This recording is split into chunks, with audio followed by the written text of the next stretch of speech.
Hi folks, today we are diving into the topic that blends the charm of traditional sourdough baking with the complexities of multi-level marketing. Sourdough wellness parties. These events are becoming increasingly popular, but they bring a range of ethical considerations that we just need to discuss. So if all that sounds good to you, let's go.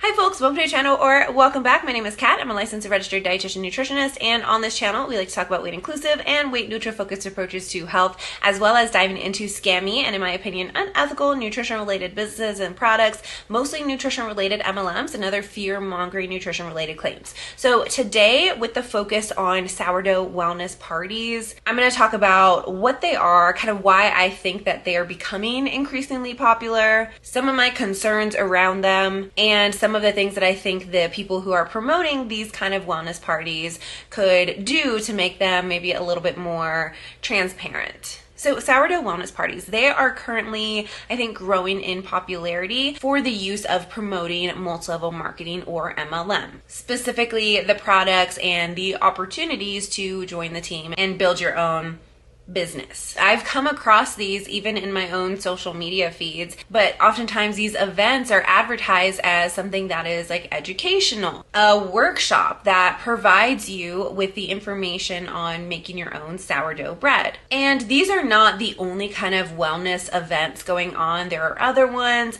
that focus on like gardening, other ones that will focus on salad in a jar wellness parties, but the end result or the goal is the same. Their underlying goal is to recruit people either as customers or as team members. Team members who then go on and sell MLM products and try to grow their own team. Now, this creates a classic bait and switch kind of scenario. Attendees might attend that wellness party with the expectations of receiving just education and having some community time, but they might find themselves subject to a sales pitch instead. Now, before we dive more into that, let's kind of take a step back and talk about sourdough specifically, because this is one, while there are other kind of wellness events, the sourdough specifically has really increased in popularity. So sourdough overall, even outside of MLM, it has seen just a significant surge in popularity. And this was really highlighted, I think, with the past few years with the pandemic. Some people were turning to baking as a hobby, something to do. There are several reasons why I think sourdough specifically is really popular right now. Sourdough bread is often perceived as healthy,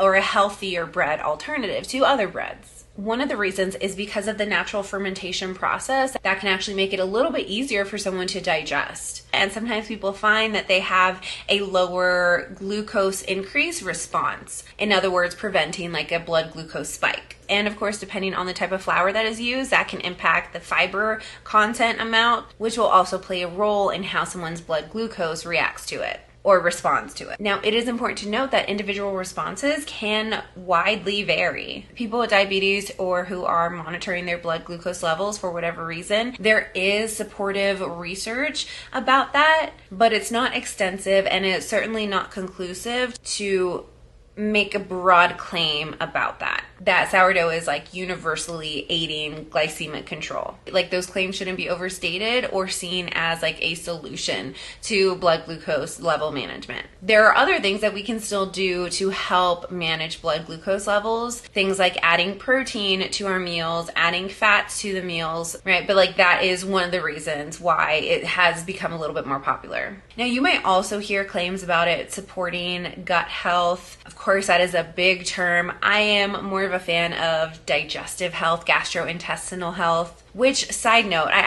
this was in an anti-MLM, I believe it was a Facebook group, but someone was talking about how like gut health isn't actually a thing. It absolutely is a thing, but it is just what is commonly referred to as the gut. Includes our stomachs, our small intestines, our large intestine. Gastrointestinal health is absolutely a thing, and there are so many different things that we can do medical nutrition therapy wise when it comes to managing various digestive related symptoms. But back to sourdough specifically. So there is a fermentation process with beneficial bacteria, but those bacteria are going to be killed in the baking process. Now, the fermentation can alter the fiber a little bit, potentially making it easier to digest, and fiber can act as like a prebiotic too. So helping to just kind of nourish the probiotics, the healthy bacteria. Now, I think one of the other reasons why sourdough is becoming more popular is that it is pretty simple. There's a lot that goes into making it, but it's not like you have tons of different ingredients. Typically, you're gonna have three main ingredients, which would be the flour, the water, and salt, and then of course the culture. There's also a distinct flavor to sourdough that I think a lot of people appreciate, kind of tanginess, and the texture I think a lot of people find pleasurable as well. It can be a great part of a really nourishing and tasty snack. And while I was talking about the simplicity in the ingredients, the actual baking, like it is an art. And in my opinion, there is patience and skill that goes into making sourdough.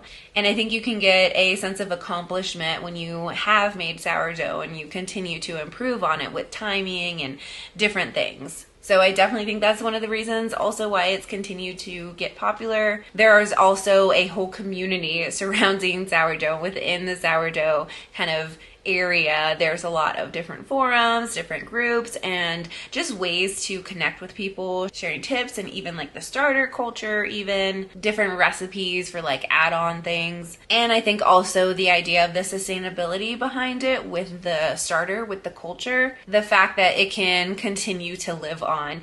I think that people who are interested in more sustainable ways of eating, I think that itself can be really attractive, and another reason why sourdough is really popular. All right, so now let's shift into the reason I decided to make this video. It was something that I was thinking about, but with this video specifically, there's just a lot to unpack. This video is from a distributor who joined her company's Zoom, and she wasn't able to record like prior to this, but there's still a decent amount of the video to see. They will also bring up another product, specifically a garden, an aeroponic garden, but it's still within the same kind of idea of these kind of wellness parties. Now, by the way, this was actually the MLM company that I was a distributor for, and that garden, the tower garden, that was one of the reasons why I decided to join. By the way, there are so many non-MLM alternatives. But yeah, if you want to hear my story, I'll leave it linked. Anyway, let's watch. I will play it through and then I'll provide some commentary after. I know some people prefer that rather than me like jumping in all the time. Looking for small engagements. So McKenna, a really good friend of mine, and over COVID, we were talking back and forth, and she had started to incorporate sourdough into her health talks. And so she kind of said, hey, check this out, because my husband has celiac disease. And she sent me some of the flakes, that you guys have probably seen, these little packets of flakes flying around. And I reconstituted it. I was a little bit nervous, not going to lie. I started out with just friends and neighbors and really just to make bread. That was where we started with all this. But it's a really easy conversation. And what I'm finding is that these workshops, and I call all of my events workshops, that word is really inviting for people. They're not showing up if they think it's a presentation. They're not even excited about the word party anymore because that's overplayed. But workshops is something where they're going to go and learn something, gain a skill, and engage with other people. And they're willing to pay for that. So it's been a real game changer for me because I just started asking people, what are the things that you want to learn? And sourdough happens to be one of those hot buttons. But also tower gardens, you guys, are a real hot button because people are looking to take control of their food sourcing right now. And so I don't have a lot of time tonight, but I did ask Levi if I could just show you an example because the biggest question is, where do I go to meet people and what do I say, right? So I wanted to show you those two things real quick. And I'm going to share my screen here. Levi, if you can tell me if you can see all this. Can you guys see that? Is that sharing? Okay. So basically, my advice to you guys is go into your local area spaces. Facebook is a great space for this. It was cool and then it wasn't cool, but now it's starting to get cool again. And there's the nice thing about Facebook is it really does create this opportunity for us to come in and engage with people of like-minded topics. So this is just an example of, it's called the right group. And I found this last night. Okay. So I'm showing you in real time some of the places that I got. So I am now kind of branding myself as a farmer. I'm here. There's me. They liked this picture. So it shot up to the top. You can see 23 hours ago. And I'm already a top contributor in this page, just simply from one post engagement, okay? So I want to scroll down here to the actual post so you guys can see that, because I think it's important to say, like, where does this start, okay? It starts by introducing yourself. So on this one, I just said, hey, friends, right? I'm Melissa. I own a small micro farm here in Eagle. And by micro farm, you guys, it's literally those tables in my backyard, okay? I've been growing my own food vertically and in-ground for over a decade. I love empowering other growers through workshops and educational-based meetups. You're welcome to follow me for updates on sourdough and growing events. I'm here because I'm an avid learner, okay? So people want to be around people who are learning stuff, who are contributing, who are engaging, right? Just think of those three actions. The climate here has been interesting and getting used to it all. So I love the tips that people share, and I'm super curious about flower gardens. So I told him something else, right? I'm curious about this. I want to learn about this. I said, I'm also in the process of expanding our farm locally and looking for like-minded people who value heirloom and organic growing. So now I'm telling them what I'm looking for. And then I finish it with just, I'm hoping to make some friends, right? And see what you're all up to. Grateful to be here. You guys, 116 comments in less than 24 hours, okay? Lots of friends that I already have friends with. And inside of these, some of my customers are edifying me because they're seeing this. And I didn't even know that they were there. So I'm just going to open this up real quick so you can see some of the comments. Oh, I love you already. Wow, your veggies look amazing. I look forward to learning from you. Like, this is only because I put myself out there and put out pictures that they could engage with, right? So I said very little, but I did invite them into an experience and told them what I was looking for, right? And I've had several friend requests just from this one post, you guys. This gal's down the street in Nampa. Look what I've done. I gave her a compliment. So, and I asked her a question. Do you see? So there's a really easy way to engage with people. And you don't have to go very far. You don't have to spend any money, right? But this is just a fun way to do it. And I found that recently social media is just allowing us to start the conversations. And from there, that's where we take the step into building the relationships, and the sales are coming from it. So sourdough is kind of an open door, but that's also another way. Those two things are just really, I think, for me, the biggest net, to grab new people, new relationships. So hopefully that's helpful. A net to grab people in for sales. Those events, those parties, those workshops are a net to bring people in, to pull people in, to make relationships, to sell. I love the idea of having an event where the focus is on learning something, a workshop, growing your own food. I think making your own food, that's fun. That's things that I like to do. I like to participate in. But there are several key issues when it comes to these kind of community events being tied to multilevel marketing. Remember, multilevel marketing is not a sustainable kind of business model. And if you look at the income disclosure statements provided by corporate of multilevel marketing companies, it shows that most of the people who are participants within the business structure either make little or no money. Many people even lose money. And the fact that if it was sold like that, like all of the information was upfront and it was being like the idea of having your own kind of distributorship with a company was sold with that, all of that information, that I think is different. I'm still not a fan of that though, because of the overall structure. But the really big concern, in my opinion, also is that it is sold as this kind of dream, a dream of health freedom and financial freedom, time freedom. Like, so much is sold. You're selling the dream whenever you're recruiting people to multi-level marketing. That was one of the biggest reasons why I decided to leave, because I wanted to focus more so on the product and talking about the product and sharing the product. But my upline was really trying to encourage me to grow my team, and the whole idea of like facts tell, stories sell kind of thing, like that emotional emotional manipulation was not something that I was comfortable with. Like, focusing so much on the product only got me so far, and I knew what I needed to do in order to continue to build and grow within the company, but that was just not something that I was willing to do. Now, there are several key issues, in my opinion, when it comes to using these kind of wellness events or workshops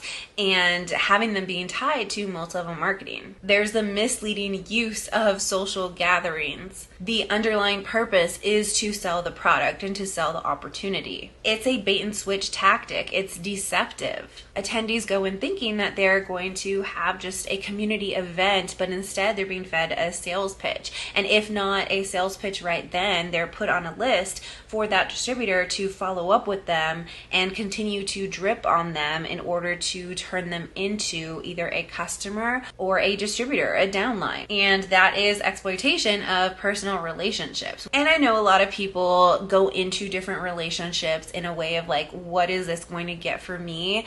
I know that's not just specific to multi-level marketing, but it's like 100% of multi-level marketing, in my opinion, at least. And I mean, it makes sense. Multi-level marketing is like the most like capitalistic as you can get when it comes to business. And within there, you kind of have to, like, the goal is money. The goal is to build the business. So, like, I get it. It feels icky. And, like, that is not a good argument, like, itself, saying that something feels icky. Like, I get it. I know. But, like, it just does. It feels icky. And we see this example of a distributor infiltrating groups with the intention of ultimately selling. Like, I don't know. I have my own LLCs, right? Like, I get the business side of things, but like, I just want a place where I can be with people and not have to worry about like them trying to sell me something or me trying to sell them something. Like, I exist, and maybe this is why my businesses aren't as big as I think they probably could get if I used more like manipulative tactics, like using more of the like fear-based marketing and things that just don't align with me, right? So like, I'm probably not the best person to talk to when it comes to business, but like, it is just frustrating. Like, I want to be in community with people that I don't have to feel or think about like, what am I going to get from them outside of like community and like friendships. And even with that, like when I am working with someone, like a lot of times, like if they are like super close to me, I will refer them out. Like, I think about like my best friend. I don't want to be her dietitian. Like, I want to be her friend. I don't want to sell her like my services with my business. Again, I don't like it. Now, with these events, one of the other concerns is that there is a lack of transparency. If you want to have a wellness workshop and sell whatever the company is, MLM, non-MLM, whatever, be upfront about it. I think there is an ethical issue when you are like just arrive somewhere and you only then start to find out like why you're there is for a sales pitch. Like, there is different if you are invited to it and they tell you that there is going to be a sales pitch, or even if they don't say like a sales pitch, but if they're like, this is a company event or this is an event for my business, you can just have some transparency. I think that is so important. Now, when we think about the nutrition related MLMs on top of these kind of events, there are other things that come into play. One of my concerns in that video specifically, that woman was talking about her friend who was sharing with her like the starter for the sourdough, and the woman talking had mentioned that her husband has celiac disease. Now, even though sourdough can be easier to digest for some people, that does not make it safe for someone with celiac disease. Like, they need to stay away from gluten, because the consumption of gluten, that can actually harm the small intestine. It can harm the like microvilli, the things that are there. They're like tiny little fingers almost. And then you can think about like fingers on top of them. It sounds really weird, but basically they provide surface area for our bodies to absorb nutrients. That's how we get nutrients into our body. And those can be damaged with continual gluten intake in someone with celiac disease. So I don't know, maybe I'm going to give her the benefit of the doubt that maybe she used that to make like a completely gluten-free sourdough bread, but I don't know, it just kind of sounded like someone sent it over because her husband had celiac disease, that maybe it was going to be easier to digest. I don't know. Maybe that's just how I kind of perceive that. But one of the concerns that I have with wellness events, workshops, parties, when we're talking about nutrition MLMs is that in general, even without these kind of workshops or events, distributors can make claims that are a little bit excessive and can use a lot of anecdotal information, their own experience about the product. When in reality, when we're thinking about different supplements and different just products when it comes to health, we really need to look at the research and the actual product, not someone's experience, because bodies can be so different and different people have different responses. And so anecdotal information is the lowest form of evidence. But unfortunately, it is like the most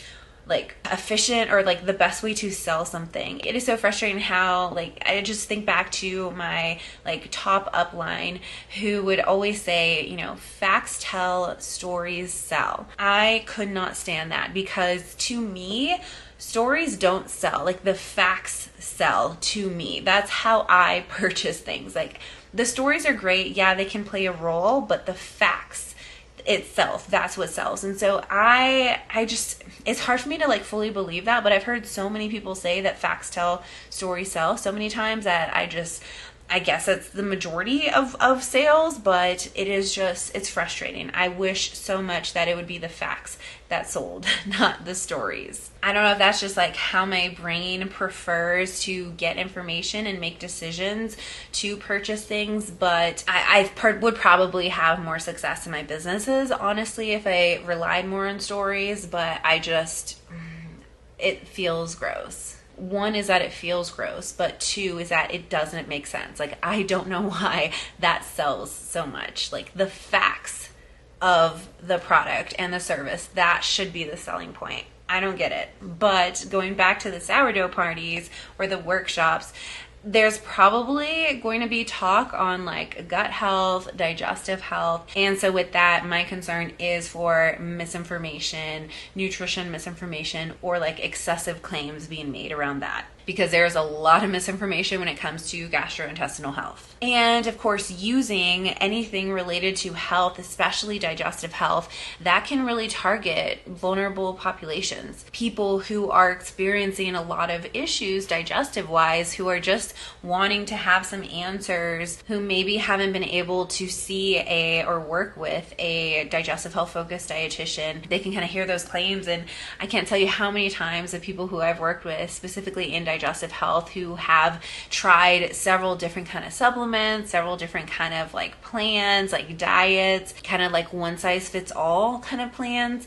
And it's just, it wastes so much time and so much money, and potentially can make things even worse, health-wise. Now, if you are looking for information about sourdough that's not related to multi-level marketing, I will leave a link down below. It's the King Arthur Baking Company. They actually have some really straightforward, comprehensive guides regarding sourdough, making it and troubleshooting, tons of information, all for free. So check that out. Again, overall, I am not a hater of sourdough. I think it tastes so great. I think it is lovely. And I do think it's amazing that a lot of people who were taught to kind of avoid bread by diet culture because it was bad are now embracing sourdough bread. I think that's pretty cool. But at that same time, there is still food policing around other kinds of breads. I love that people are embracing bread, sourdough bread, because of all of the diet culture surrounding bread, but there's still diet culture surrounding other types of bread. It is just